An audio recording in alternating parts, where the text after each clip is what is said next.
হায়রে এই জগতে যারা বাবা হারাইছে তারা বুঝতে পারবে বাবা হারানোর যোগ্য নাকি। আমার পাশে থাকা আমার বাজার খুব মহব্বত করে গো মাওলানা দ্বীন ইসলাম সাহেব এই মাসিয়া তার সন্তান আজকে বাবা হারাইয়া কান্দে রে। আমার বাজার আমার বড় চাচা বাবা মারে হারাইয়া কান্দে। এই জগতে মার বাবার মতো আপন কেউ নাই। আজকে আমার বাবা চাচারা বড় ধন্য, কারণ কেন গো মা বাবার স্মরণে আজকের এই বেহেশতের মতরে আমি নবী সেই দুরূদ শুনতে পাই। শুধু তাই না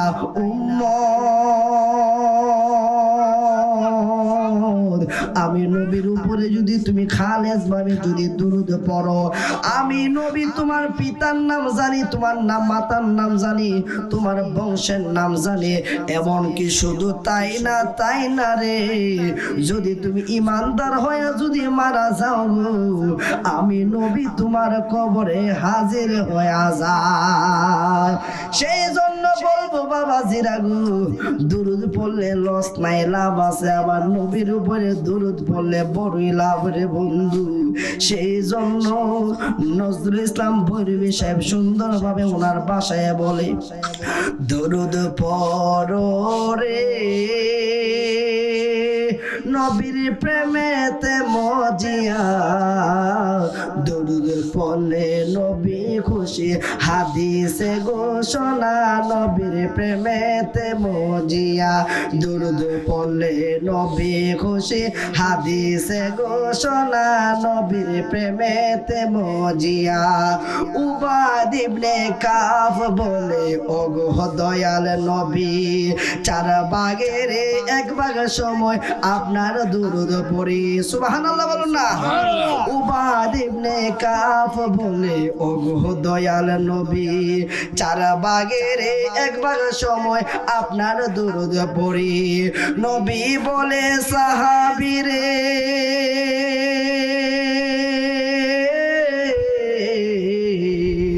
নবী বলে সাহাবীরে, বেশি পড়লে ভালো হয়, দুরূদ পড়লে নবী খুশি, হাদিসে ঘোষণা নবীর প্রেমেতে মজিয়া। দুরূদ পড়লে নবী খুশি, হাদিসে ঘোষণা নবীর প্রেমেতে মজিয়া। বন্ধুরে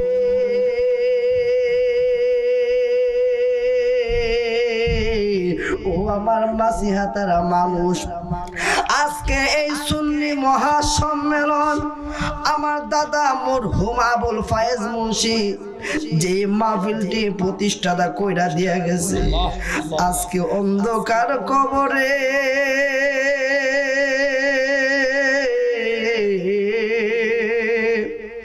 সন্তানদেরকে নিয়ে প্রেমের বাগান সাজাইছে বিদায়। আজকে ওই পিতা অন্ধকার কবরে রে বন্ধু, সন্তানদেরকে নিয়ে প্রেমের বাগান সাজানোর কারণে ওই পিতা আজকে অন্ধকার কবরে থাকার পরও সন্তানেরা বাবার স্মরণে এসে ওই প্রতিষ্ঠাতা ওই ওয়াজ মাহফিলটি আজও ধরে রাখছে, করতেছে রে বাবা। ওই সন্তান উত্তম রে বাবা, যে সন্তান পিতা মাতা মারা যাওয়ার পরে দোয়ার ব্যবস্থা করে এবং সুন্নি মহাসম্মেলনের আয়োজন করে গো।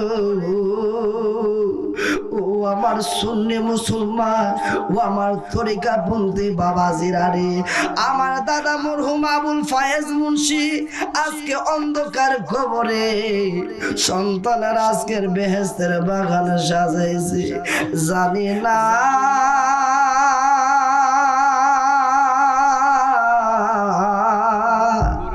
আমার মালিক যদি আজকের মাহফিলটা কবুল কইরা ফেলে, আমার মালিক আজকের মাহফিলটা ক্ষুদ্র একটা অংশ যদি কবুল করে, এমন আছে আজকের মাহফিলের মাধ্যমে ওই তাদের খবরগুলো আমার আল্লাহ তাআলা জান্নাতের বাগিচা বানিয়ে দিতে পারে। কি কথা কোন ঠিক কিনা? সেই জন্য বলছি রে বাবাজিরা গো, আমার আল্লাহর দয়া ছাড়া, আমার আল্লাহর হুকুম ছাড়া কেউ আমার আল্লাহর ইবাদত করতে পারে না সেই জন্য বলছি বাবাজি, এই বেহেশতের বাগান সাজানো হয়েছে আমার আল্লাহ পাক রব্বুল আলামিন দয়া ছিল বিদায়, আমার আল্লাহ রব্বুল আলামিন দয়া ছিল বিদায় গো এই বেহেশতের বাগান হয়েছে। সেই জন্য বলবো বাইরে মা বাবা থাকলে কইর যতুর, হারাইয়া পাড়া পড়শিদের দাওয়াত খাওয়াইলে কোনো লাভ হইব না। সেই জন্য আল্লাহ নবী, দিনের নবী, মায়ার নবী সুন্দরভাবে বল যার ঘরের মধ্যে মা বাবা আছে, যার ঘরের মধ্যে মা বাবা আছে, ওই ঘরের মধ্যে মক্কা মদিনা আছে। যারা মক্কা মদিনা হারাইছে তাদেরকে জিজ্ঞাসা করু, তাদেরকে যাইয়া বলো, তাদের কাছে যাইয়া জিজ্ঞাসা করিও মা যে কত বড় দামি, মা যে কত বড় দামি, বাবা যে কত বড় দামি। সেই জন্য শায়রি কই, বাবাকে তোমরা কাবা জানিও, মদিনা জানিও, মাকে যদি গো তারা বেঁচে থাকে। ওই আমি করি নাই, করিতে পারি না, আমি সেবি নাই, সেবিতে পারি না পিতা মাতার খেদমত, করিও নবীর উম্মত, করিও নবীর উম্মত। বাবার মুখেতে মায়ের মুখেতে যে তুলে দিল খানা,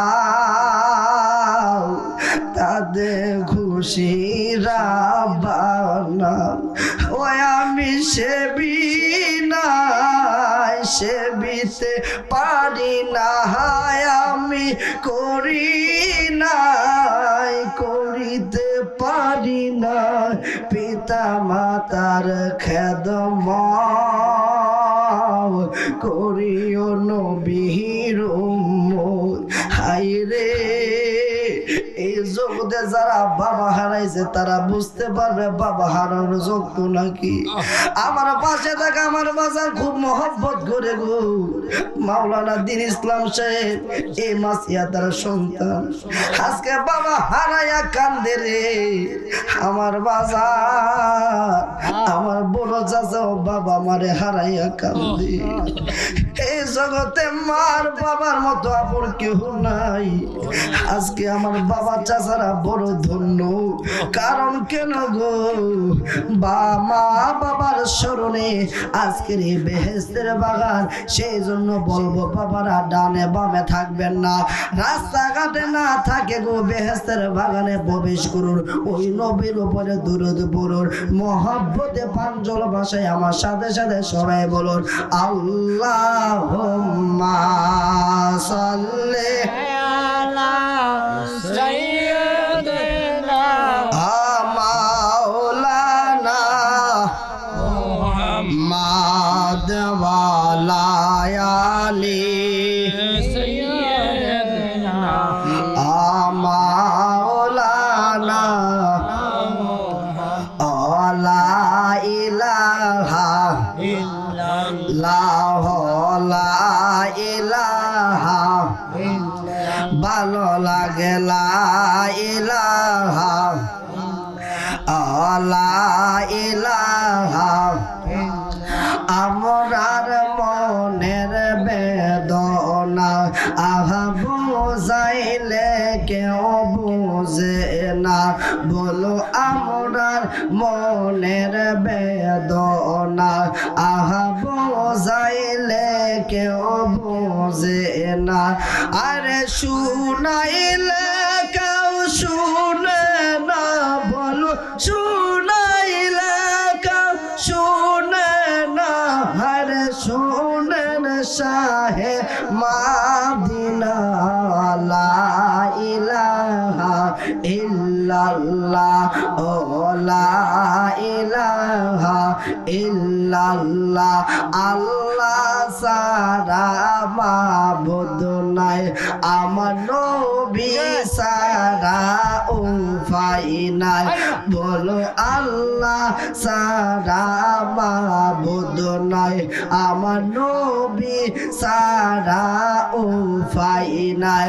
আরে সেই নবীকে পাইতে হলে, সেই নবীকে পাইতে হলে ওলি আল্লাহর দয়া চাই, লা ইলাহা ইল্লাল্লাহ, ও লা ইলাহা হাসবি রব্বি জাল্লাল্লাহ, আহমা ফি কলবি গায়রুল্লাহ।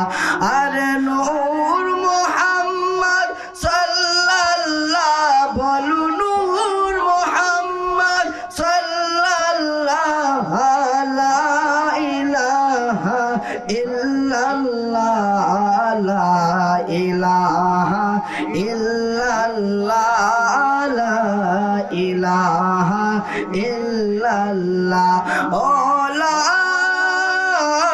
ইলাহা ইল্লাল্লাহ মুহাম্মাদুর রাসূলুল্লাহ সাল্লাল্লাহু তাআলা আলাইহি ওয়াসাল্লাম। বাজালু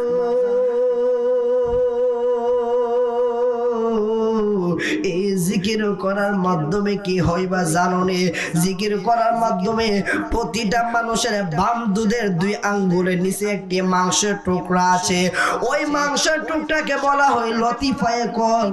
ওই লতিফায়ে কলব কারো যদি পবিত্র থাকে তাহলে ওই বান্দা ওই উম্মত নামাজ পড়তে ভালো লাগবে, রোজা রাখতে ভালো লাগবে, হজ করতে মন চাইবে, টাকা থাকার পরও যাকাত দিতে মন চাইবে গো। আর আল্লাহ আল্লাহ জিকির করতে মনে চাইবে। আর কারণ যদি এই মাংসের টুকরাটা অপবিত্র থাকে গো, নামাজ পড়তে মন চাইবে না, রোজা রাখতে মন চাইবে না, টাকা থাকার বড় জাকাত দিতে মন চাইবে না, টাকা থাকার পর হজ করতে মন চাইবে না, আল্লাহ আল্লাহ আল্লাহ জিকির করতে মনে চাইবে না গো। ও জগতের বাসী, আল্লাহ আল্লাহ জিকির করতে মন চাইব না। আর ওই মাংসের টুকরা পবিত্র থাকলে এই বেহেশতের বাগানে আসতে ও মন চাইবে। আর মাংস টুকরা পবিত্র না থাকলে গো, ওই মাংস টুকরা নাপাক থাকলে দুনিয়া দুনিয়া দুনিয়া কইরা বেড়াইব। আল্লাহ আল্লাহ রাসূলের কথা স্মরণ হলে ওই মনের মধ্যে অন্তরের মধ্যে বড় ভেজাল লাগা যাইব। সেই জন্য বাবাজিরা গো, আসুন না গো একটু ওই কলবটাকে পরিষ্কার করি, মাংসের টুকরারা পবিত্র করি। ওই মাংসের টুকরারা যদি পবিত্র হয়, আল্লাহ আল্লাহ জিকির করার মাধ্যমে যদি পবিত্র হয়ে যায়, তাহলে ইবাদত বন্দেগী করতে মন চাইব। আসুন বাবা, ডানে বামে যাব না।